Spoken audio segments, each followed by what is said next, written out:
Continuando con el curso, vamos a tocar el método de discodifusión para la sensibilidad antifúngica en hongos filamentosos, que es el documento CLCI M51.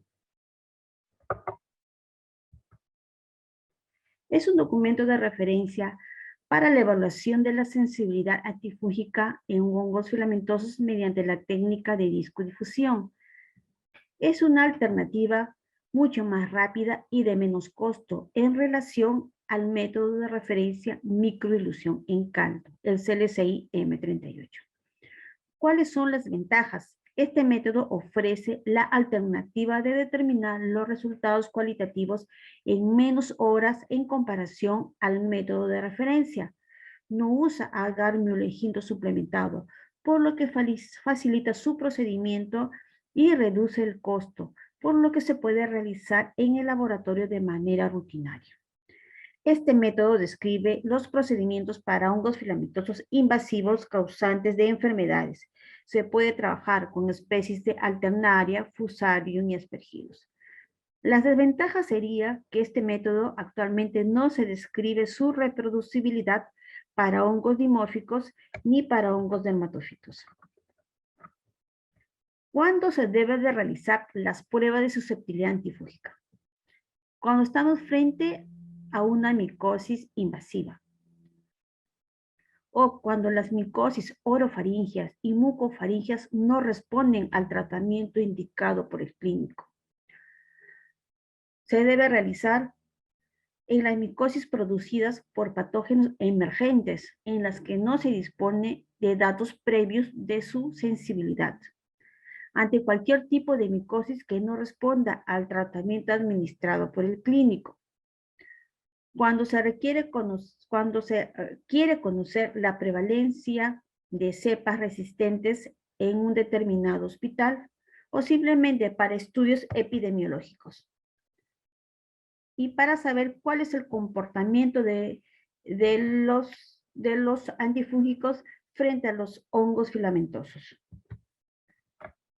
¿En qué consiste el método? Se parte de un cultivo de 37 grados en agar papa destroza de las especies de Aspergillus fumigatus, flavus y níger, que debe tener una incubación de 24 horas. Pero cuando estamos frente a otras cepas de Aspergillus, la incubación va a ser a 48 horas. O ante cepas de Fusarium, la incubación va a ser de 48 a 72 horas, incubado siempre a 37 grados. Cuando el hongo ya esté desarrollado en agar papa, según los tiempos establecidos, dependiendo de la calidad de las especies, se va a colocar una solución de Twin con solución salina en la placa. Y esta placa va a estar en constante vorteceo por 5 minutos. Pasado ese tiempo, vamos a tomar con una pipeta de transferencia toda esa suspensión y lo vamos a verter en un tubo estéril. Y va a dejar de sedimentar por el lapso de 3 a 5 minutos.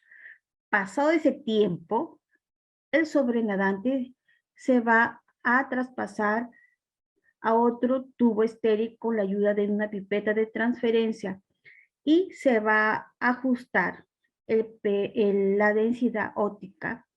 Si se va a trabajar con especies de Aspergillus, la densidad óptica va a ser 0.09 a 0.13.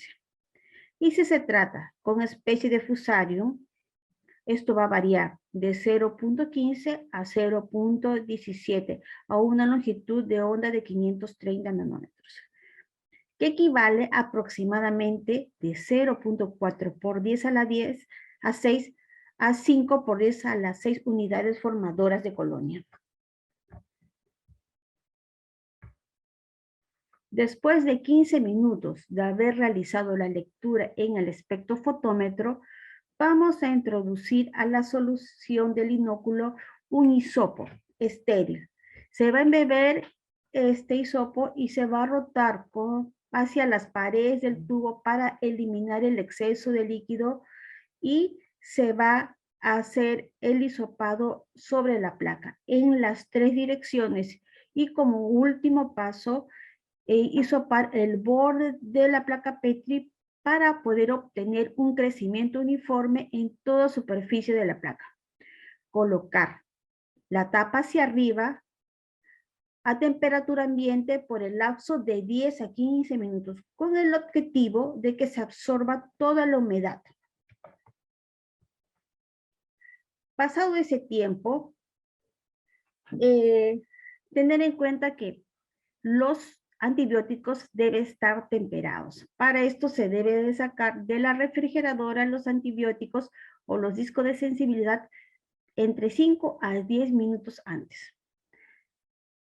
Colocar los discos con la ayuda de una pinza sobre la placa de agar Müller-Hinton en el cual está el inóculo y dependiendo del disco que vamos a trabajar, la distancia entre disco y disco va a ser de 32 milímetros cuando se va a trabajar con discos de itraconazol y de 55 milímetros centro a centro de cada disco cuando se va a trabajar con discos de voriconazol como se indica en el gráfico.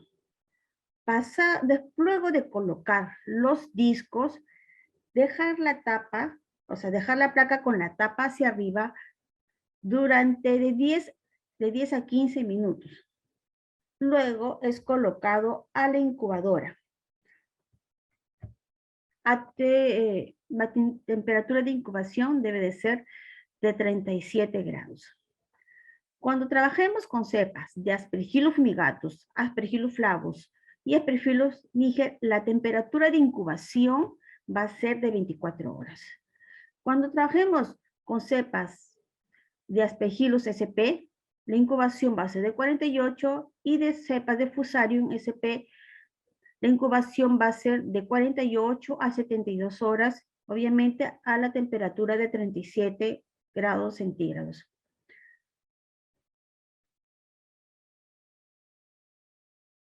La lectura de los resultados se debe de medir con la ayuda de una regla o un caliper. Se debe de medir el halo externo de la sola de inhibición. Esta es una tabla para que nos ayude a verificar cuáles son los valores de las cepas referenciales y de las otras cepas frente a los antibióticos. Aquí se muestra los halos de inhibición. Por ejemplo, para voriconazol, la cepa TCC 3631, cuando se trabaja con voriconazol, la concentración del antibiótico es de 1 microgramo, el halo de inhibición debe ser de 25 a 36.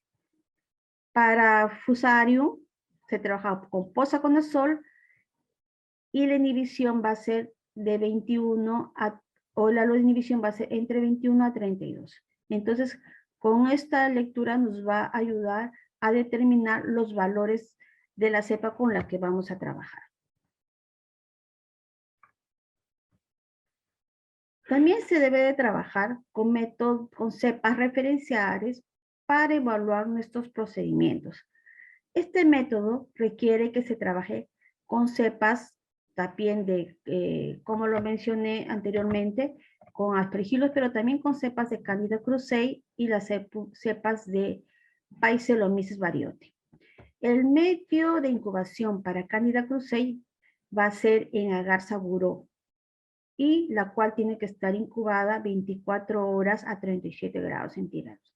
La de Paxillomyces tiene que estar en agar papa a 37 grados centígrados con 48 a 72 horas de incubación. El procedimiento para krusei va a ser de hacer una suspensión de las colonias en solución salina al 0.85%, medir la densidad óptica que va a equivaler a 1 por 10 a la 6 a 5 por 10 a la 6 unidades formadoras de colonia, mientras que para Paxillomyces, para este tipo de hongo filamentoso, se va a tener que colocar la cepa en una placa Petri y la cepa cuando ya esté desarrollada se va a agregar la solución salina con TUI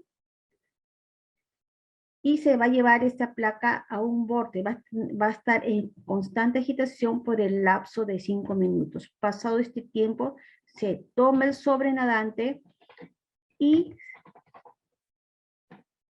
se va a pasar a un tubo estéril para luego determinar la densidad óptica a una absorbancia de 530 nanómetros. La densidad óptica debe ser de 0.09 a 0.13, que va a equivaler de 0.4 por 10 a la 6 a 5 por 10 a la 6 unidades formadoras de colonia. Se han hecho investigaciones en relación al tema, ¿no? Se dice que en esta información menciona que se realizó la prueba del ETES y el método de discodifusión en agar Müller-Hinton y el de test en RPMI. Los resultados fueron que la concordancia de la prueba de test y el de discodifusión para itraconazol y voriconazol fue del 100%. Sin embargo, para la anfotericina B fue del 66.67%.